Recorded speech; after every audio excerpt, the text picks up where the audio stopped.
चलो स्टार्ट करते हैं।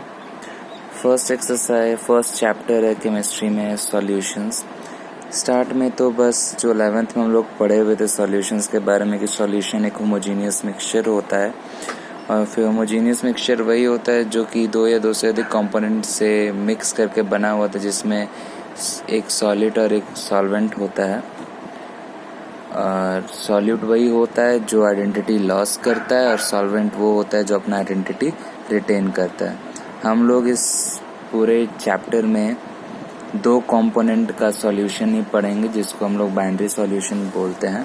क्लास 12 में हमें बस उतना ही पढ़ना है।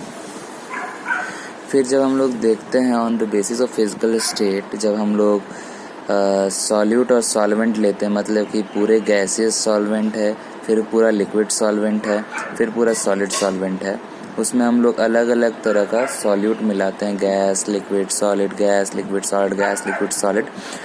तो उससे क्या होता है, जब हम लोग gas as a solute gas as a solvent में मिलाते हैं तो वो गैस देता है, वो जो कि जैसे हाइड्रोजन और ऑक्सीजन को हम लोग मिक्स करते हैं, जैसे दोनों गैस ही होता है तो वो गैस ही फॉर्म करता है। फिर लिक्विड जैसे सॉल्यूट हो गया और गैस एज अ सॉल्वेंट, जैसे हम लोग एग्जांपल ले सकते हैं कि इवापोरेटेड वाटर, जैसे वाटर इवापोरेट करता है वो लिक्विड से गैस में बदल जाता है, तो वो भी एक इसका एग्जांपल है। तो ये सारे एग्जांपल्स आप देख सकते हो, सामने लिखा हुआ है ये सारा। ये ज़्यादा इम्पॉर्टेंट नहीं, आप ये नोट करके ये सारे एग्जांपल्स याद रखेंगे तो एग्ज़ाम बस इतना में निकल जाएगा।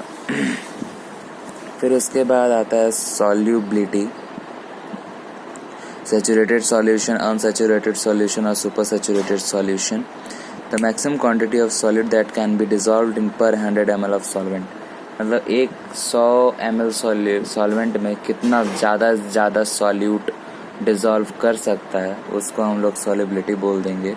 जैसे 100 ml पानी में हम लोग मैक्सिमम 36 ग्राम ही नमक घोल सकते हैं, उससे ज़्यादा नहीं घुलेगा। तो 36 ग्राम नमक पानी का सॉल्युबिलिटी हो गया, ठीक है। उसके बाद फिर सैचुरेटेड सॉल्यूशन क्या हो गया, जैसे 36 ग्राम नमक हम पानी में घोल दिए, उसको हम लोग अब बोल देंगे सैचुरेटेड सॉल्यूशन। मतलब क्या कि अब उससे ज़्यादा सॉल्यूट उस सॉल्वेंट में ऐड नहीं हो सकता है, ठीक है।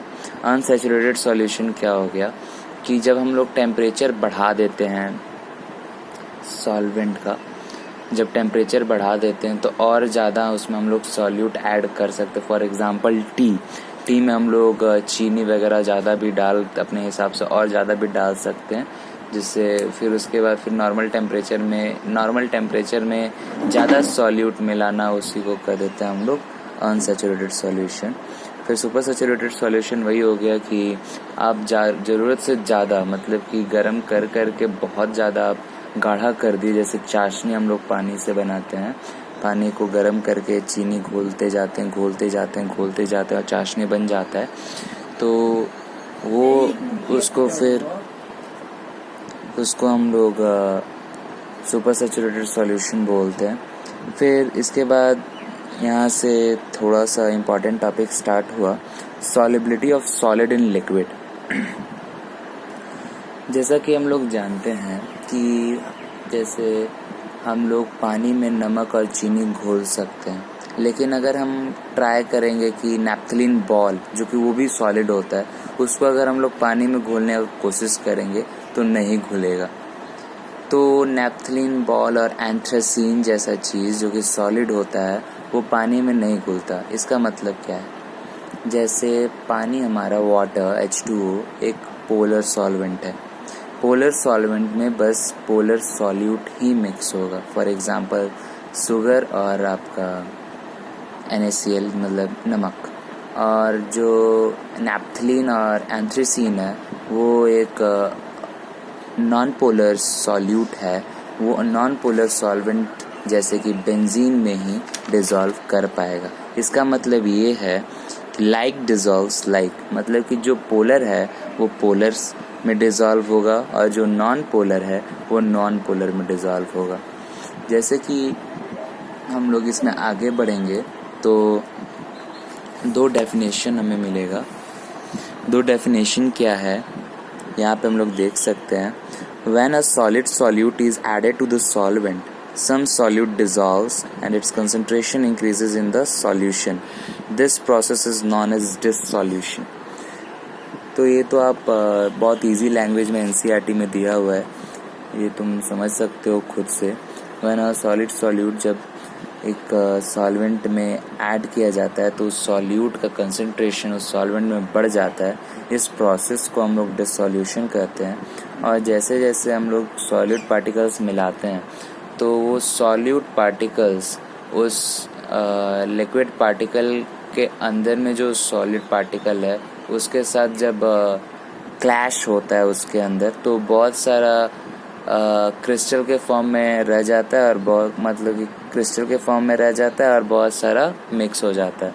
उस चीज़ को हम लोग क्रिस्टलाइजेशन कहते हैं। और एक ऐसा स्टेज आता है कि जब हम लोग मिलाने लगते हैं और ज़्यादा मतलब कि सॉल्यूट, तो क्या होता है कि जितना हम लोग सॉल्यूट मिलाएंगे उतना ज़्यादा फिर क्रिस्टल जैसे जैसे अगर मिलाते जा रहा है उतना उतना फिर क्रिस्टल फॉर्म होते जा रहा है। उस चीज़ वो डायनेमिक इक्विलिब्रियम को रीच कर जाता है तो वो बन जाता है सॉल्यूशन। एक solute plus solvent equal to solution, मतलब कि वो एक ऐसा चीज़ सिचुएशन रीच कर जाता है कि उससे ज़्यादा फिर अब सॉल्यूट उसमें ऐड नहीं हो सकता है। चलो ये इतना हो गया। फिर इसके बाद हम लोग देखेंगे कि solubility of solid in liquid में टेम्परेचर का क्या इफेक्ट पड़ता है। देखो जैसे हम लोग जानते हैं कि चाशनी जैसे बनता है नॉर्मल पानी में जितना हम लोग घोल सकते हैं चीनी को, उससे ज़्यादा चीनी हम लोग चाशनी में मतलब कि पानी को गर्म करते हुए घोलेंगे तो ज़्यादा घुल जाएगा। ये तो हम लोग जानते हैं। तो ये क्यों होता है? जब हम लोग पानी को गर्म करते हैं तो उसमें सॉल्युबिलिटी और ज़्यादा बढ़ जाता है। ये उसका प्रूवल है कि सॉल्युबिलिटी जब पानी लिक्विड को हीट किया जाता है तो उसमें सॉलिड को डिसॉल्व करने का कैपेसिटी और ज़्यादा बढ़ जाता है और ज़्यादा हम लोग चीज़ को डिसॉल्व कर सकते हैं। तो इसका मतलब ये है कि with increase of temperature the solubility of solid in liquid increases. और इफेक्ट ऑफ प्रेशर ज़ीरो होता है जब हम लोग सॉलिड को लिक्विड में डिसॉल्व कराते हैं। अब आते हैं solubility of a gas in a liquid. Solubility of gas in liquid में तो हम लोग जानते हैं कि एक लिक्विड में बहुत सारे गैस डिसॉल्व होते हैं।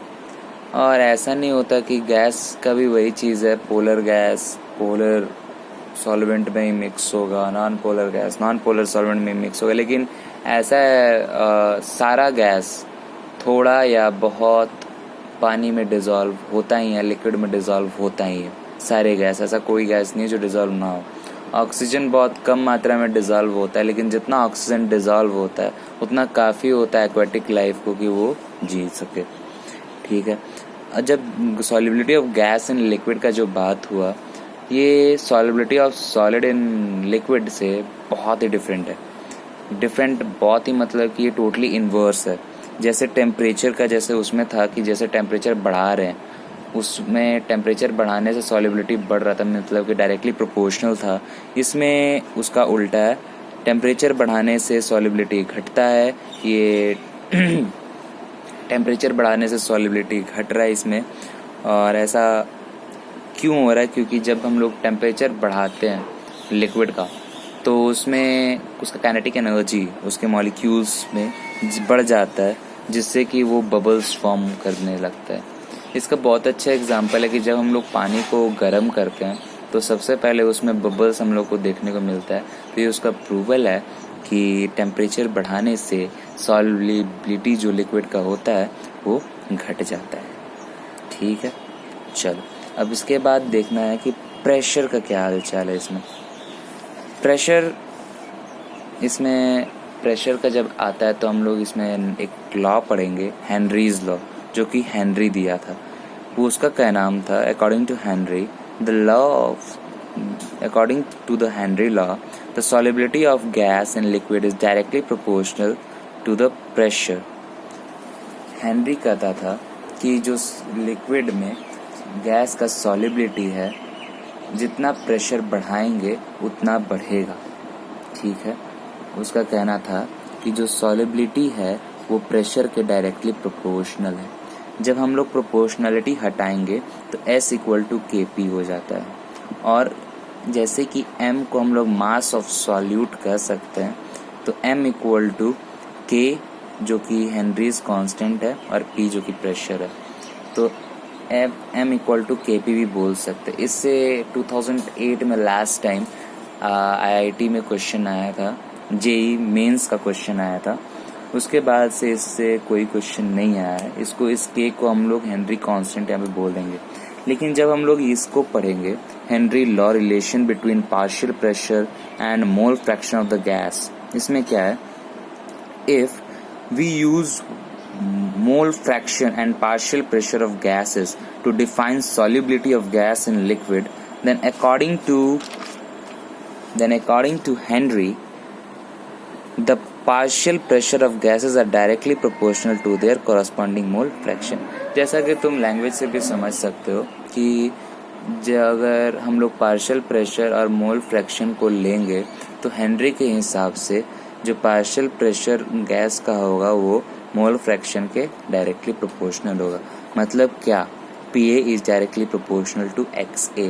मतलब कि अगर दो एलिमेंट हम लोग लेते हैं, दो सॉल्यूट हम लोग लेते हैं A एंड B, दो सॉल्वेंट में मिक्स करते हैं, तो प्रेशर ऑफ A और PA और PB दोनों का पार्शियल प्रेशर होगा और XA और XB दोनों का मोल फ्रैक्शन होगा। ठीक है, तो हम लोग क्या लिख सकते हैं हेनरी लॉ के अकॉर्डिंग कि PA जो होता है वो डायरेक्टली प्रोपोर्शनल है XA के। मतलब कि partial pressure of A is directly proportional to mole fraction of A and partial pressure of B is directly proportional to mole fraction of B। अगर हम लोग वहाँ पे से proportionality हटाएंगे तो एक constant देगा KH, दोनों में आप देख सकते हो, where KH जहाँ पे Henry's constant है। ठीक है, KH क्या है, Henry's constant है और इसका वैल्यू सारे गैस अलग अलग गैस के लिए अलग अलग होता है। ठीक है, चलो ये पहला क्वेश्चन है। क्वेश्चन वीडियो को पॉज करके नोट कर लेना। ठीक है, अगर नहीं बनेगा मतलब कि यहाँ पे तो तुम देख सकते हो, थोड़ा सा इसका है हिंट। वीडियो को पॉज करके क्वेश्चन लिख लेना। हम नेक्स्ट क्वेश्चन दिखा रहे हैं। ये दूसरा क्वेश्चन है उसी लॉ से, उसी फॉर्मूले से, तो ये भी तुम एक बार चेक कर लेना, ये भी देख लेना। नहीं बनेगा तो फिर हम इसके लिए वीडियो बना के भेज देंगे, मुझे मैसेज कर देना। ये तीसरा क्वेश्चन है, इसको भी वीडियो पॉज करके देख लेना, आंसर मत देखना, बाद में देख लोगे तो समझ में आ ही जाएगा। और ये फिर चौथा क्वेश्चन है, इसको भी तुम वीडियो पॉज करके नोट कर लेना। ठीक है, चलो हम आगे बढ़ रहे हैं। चलो ये हो गया एप्लीकेशन ऑफ हेनरीज लॉ में। हम लोग आ जाते हैं, ये हेनरी लॉ का लास्ट है, इसके बाद हम लोग नेक्स्ट टॉपिक स्टार्ट करेंगे। तो यहाँ तक आज कर लो, उसके बाद फिर next day next topic start करेंगे।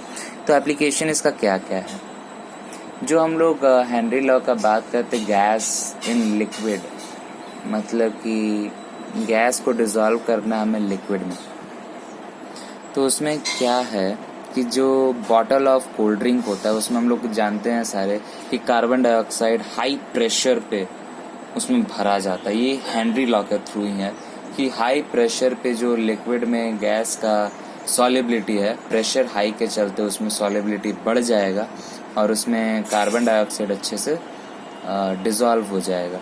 इसीलिए हम लोग देखते हैं कि खोलने के बाद गैस निकलता है, क्योंकि प्रेशर उसके बाद कम हो जाता है। और उसको खुला छोड़ दिया जाए कुछ देर तो वो फिर एक शरबत जैसा मीठा पानी जैसा होगा, उसमें कार्बन डाइऑक्साइड का मतलब कोई मात्रा हमें महसूस नहीं होगा। दूसरा वाला जो एप्लीकेशन है, दूसरा पॉइंट है कि जो हाई एल्टीट्यूड पे जाते हैं हम लोग, तो O2 का जो प्रेशर होता है वो डिक्रीज हो जाता है। जो पार्शियल प्रेशर होता है O2 का वो डिक्रीज हो जाता है, मतलब कि कम हो जाता है ब्लड में, जो कि हमें मतलब कि जैसे O2 का पार्शियल प्रेशर हाइट पे जाने पर कम हो जाता है तो हमारे ब्लड से उसका मतलब कि जैसे प्रेशर कम हो गया तो सॉल्युबिलिटी भी कम हो जाएगा, ऐसा हम लोग पहले पढ़ चुके हैं।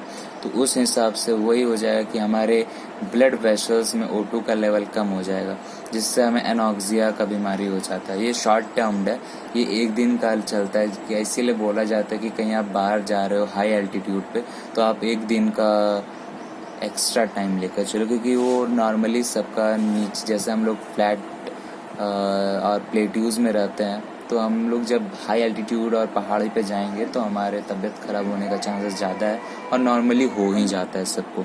तो इसीलिए ऐसा इसमें भी हेनरीज लॉ यूज़ किया हुआ है। फिर एक सबसे बहुत इम्पॉर्टेंट ये पॉइंट है, जब स्क्यूबा ड्राइवर्स जो गोताखोर होते हैं वो लोग जब समुद्र में या पानी के एकदम नीचे तट पे मतलब कि नीचे जाते हैं कोई खोज के लिए, तो वो लोग सिलेंडर ले जाते हैं अपने पीठ पर। हम लोग यूजुअली जब बच्चे थे तो यही सोचते थे कि वो लोग ऑक्सीजन सिलेंडर ले जाते हैं, लेकिन एक्चुअली उसमें ऑक्सीजन का परसेंटेज बस 32.1 होता है, 56.2% नाइट्रोजन होता है और 11.7% हीलियम होता है। वो मेनली वही उसका यूज़ होता है कि जैसे नीचे जाने पर प्रेशर जो होता है ऑक्सीजन का वो बहुत ज़्यादा हो जाता है, gas partial pressure of oxygen बहुत ज़्यादा हो जाता है, तो सॉल्युबिलिटी जो कि ब्लड वेसल्स में वो बहुत ज़्यादा बढ़ जाता है, जिससे कि बेंड नाम का बीमारी हो जाता है। तो ये बहुत ही खतरनाक होता है, बबल्स होने लगता है आपके ब्लड वेसल्स में, जो कि बेंड बीमारी हो जाता है। उसी को मेंटेन करने के लिए ये सारे गैसेस को वो लोग ले जाते हैं कि नाइट्रोजन और हीलियम और ऑक्सीजन होगा तो ऑक्सीजन का जो परसेंटेज है उसको वो कंट्रोल करके रखेगा। ये रहा हेनरीज लॉ तक का पूरा। अब नेक्स्ट क्लास मतलब कि नेक्स्ट लेक्चर में मैं आगे का बता दूंगा, ठीक है। उसमें हम लोग रॉल्ड्स लॉ कंप्लीट कर लेंगे, ठीक है। चलो बाय।